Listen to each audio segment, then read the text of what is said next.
क्या आप या आपके परिवार में कोई दिव्यांगजन हैं? क्या रोजाना स्कूल, कॉलेज या आपका खुद का कोई बिजनेस है या बाहर आने जाने में परेशानी होती है? क्या आप भी राजस्थान सरकार की तरफ मिलने वाली फ्री स्कूटी का इंतजार कर रहे थे? तो यह वीडियो आपके लिए बहुत ही महत्वपूर्ण होने वाला है, क्योंकि राजस्थान सरकार ने मुख्यमंत्री दिव्यांग स्कूटी योजना 2026 के लिए आवेदन प्रक्रिया शुरू कर दी है। लेकिन सबसे बड़ा सवाल यह है कि आखिर कौन आवेदन कर सकता है, किन लोगों को स्कूटियां मिलेगी, कौन से दस्तावेज जरूरी है, और अगर आपके पास ड्राइविंग लाइसेंस नहीं है तो क्या होगा। इन सभी सवालों के जवाब आपको इस वीडियो में मिलने वाले हैं, इसलिए वीडियो को आखिर तक जरूर देखिए। आपने अभी तक हमारा YouTube चैनल को सब्सक्राइब नहीं किया है तो आप हमारे YouTube चैनल को जरूर सब्सक्राइब कर लीजिए। अगर आप Facebook पर देख रहे हैं तो चैनल को जरूर फॉलो कर लीजिए, ताकि आने वाली वीडियो आपको हमेशा टाइम पर मिलती रहे।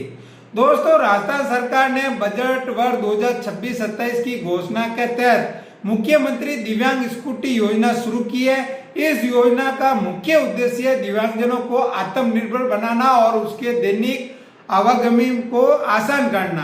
कई बार देखा जाता है कि दिव्यांग विद्यार्थियों को स्कूल, कॉलेज या खुद के काम के लिए बाहर जाने के लिए कठिनाइयां होती है। नौकरी पेशा लोगों को भी अपने कार्यरत पहुंचने में परेशानियां होती है और स्वरोजगार से जुड़े लोगों को भी आने जाने के लिए दूसरों पर निर्भर रहना पड़ता है। इसी समस्या का देखते हुए राज्य सरकार ने यह महत्वपूर्ण योजना शुरू की थी उस टाइम। और अब बात करते हैं कि इस योजना के लिए आवेदन कौन कर सकता है। और सबसे पहले आवेदन राजस्थान का मूल निवासी होना बहुत ही जरूरी है। अगर आप राजस्थान का मूल निवासी नहीं होंगे तो इस आवेदन नहीं कर सकते। इसके अलावा आयु 18 से 45 साल की होनी जरूरी है, ध्यान रखना। आवेदन के पास कम से कम 40% विकलांगता जरूरी है और इसके लिए आपके पास यूडीआईडी कार्ड भी होना जरूरी है। और यूडीआईडी कार्ड नहीं मिला तो आपको आवेदन में कठिनाई हो सकती है गाड़ी मिलने में। और दिव्यांग का प्रमाण पत्र भी होना जरूरी है। अगर आपके पास दस्तावेज नहीं है तो पहले इसे बनाना जरूरी होगा। अब बात करते हैं आय सीमा की। तो इस योजना के लाभ लेने के लिए आप आवेदन में आपके परिवार की आय कम से कम 2 लाख रुपया होना जरूरी है। यदि आप आय ज्यादा है तो आपको स्कूटी मिलने में दिक्कत हो सकती है।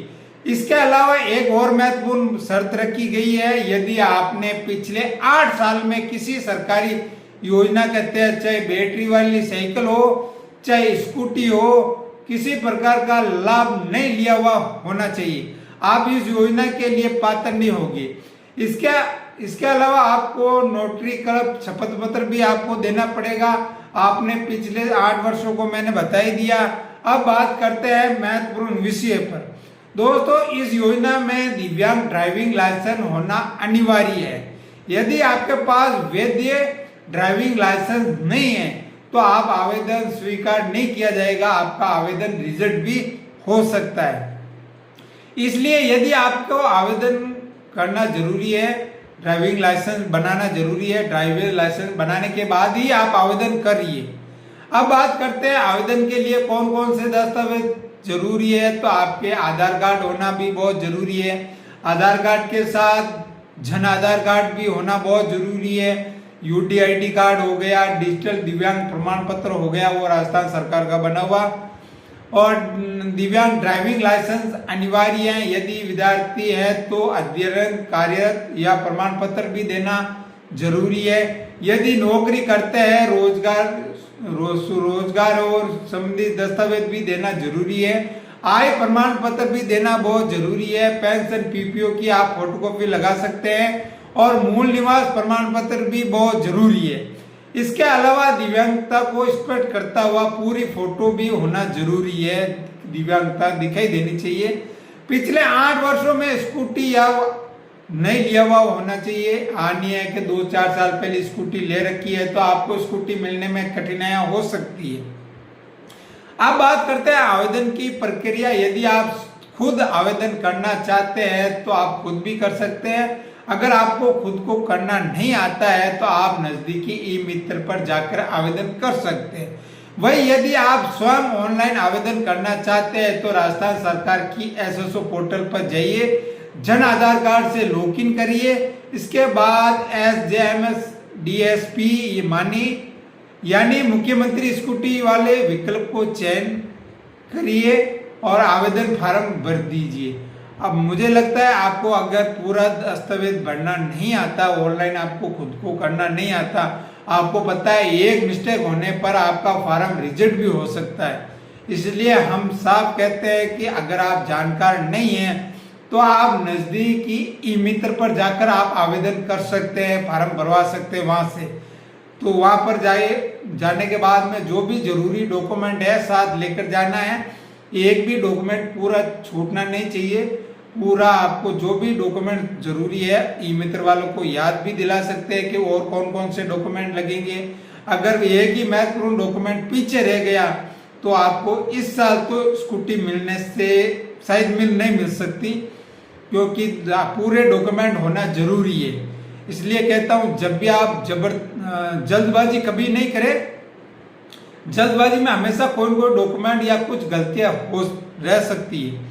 इसलिए आप ठंडे दिमाग से कौन कौन से डॉक्यूमेंट तैयार करके एक बढ़िया फाइल बना दीजिए और फिर ई मित्र के पास चले जाइए, ताकि आपका डॉक्यूमेंट पूरा लगे और कोई भी किसी प्रकार की मिस्टेक ना हो। अगर छोटी छोटी मिस्टेक के कारण कई बार क्या होता है, फार्म रिजेक्ट हो जाता है। छोटी सी गलती निकल गई और फार्म रिजेक्ट हो गया। तो ऐसी गलती आपको नहीं करनी है। हर एक दस्तावेज का ध्यान करना है, जो मैंने दस्तावेज बताए उस पर भी ध्यान करना है। और आप ई मित्र वाले से भी पूछ सकते हैं कि और कौन कौन से डॉक्यूमेंट लगेंगे महत्वपूर्ण, या आप सरकार की साइट पर जाकर भी आप खुद देख सकते हैं कि कौन कौन को डॉक्यूमेंट लगाना अनिवार्य है। तो पहली बात तो जो ई मित्र लॉगिन करेगा तो उसके सामने सारे डॉक्यूमेंट लिखे हुए आ जाएंगे, कौन कौन से डॉक्यूमेंट लगाने हैं, कौन से नहीं लगाने हैं, कौन से जरूरी है। ये सारे ई मित्र जब लॉगिन करेगा तो उसको पता चल जाएगा। और ऐसा नहीं है कि एक डॉक्यूमेंट कम पड़ गया तो रहने दो, इससे क्या फर्क पड़ता है, तो आपका फार्म रिजेक्ट हो सकता है। इसलिए अगर आपके मन में और भी कोई सवाल है तो आप हमें कमेंट करके जरूर पूछ सकते हैं। हम कमेंट के जरिए आपको रिप्लाई देने की पूरी कोशिश करेंगे कि आपका कोई भी गलती न रहे। अगर पहले तो आप हमारे YouTube चैनल को सब्सक्राइब कर लीजिए। आपने अभी तक हमारे YouTube चैनल को सब्सक्राइब नहीं किया तो जरूर सब्सक्राइब कर ले, ताकि आगे कोई नई अपडेट कोई आती है तो सीधे हम वीडियो आपके सामने लेकर आते हैं। तो आप देख रहे थे जेतरन हेडलाइंस। मिलते हैं नेक्स्ट वीडियो में।